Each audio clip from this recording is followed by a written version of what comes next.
तर मित्रांनो, आपल्या बऱ्याचशा बायकांले याचा राग येते की त्यांचे नवरे संडास खोलीमध्ये मोबाईल घेऊन जाते. असं संडास खोलीमध्ये करते काय, जे संडास खोलीमध्ये मोबाईल नेते. तर माझ्या भगिनींनो, त्या तुमच्या नवऱ्यावर रागावण्याचं काही कारण नाही. अजिबात रागावू नका.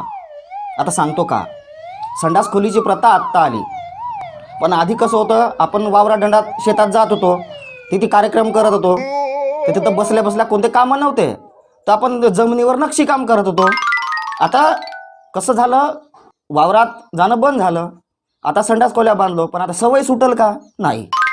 मग आता काहीतरी टाईमपास पाहिजे ना. त्याच्यामुळं तुमच्या नवऱ्यावर रागावण्याचं काहीही कारण नाही. ते जुने कलाकार आहेत, त्यांच्या कलाकारीले उजाळा द्या, त्यांना प्रोत्साहन द्या, अजिबात रागावू नका. हां, आता एवढं चाजरं तुम्हाला ज्ञान दिल्याबद्दल चॅनलला सबस्क्राईब करा आणि आरामात वर ढकला. धन्यवाद.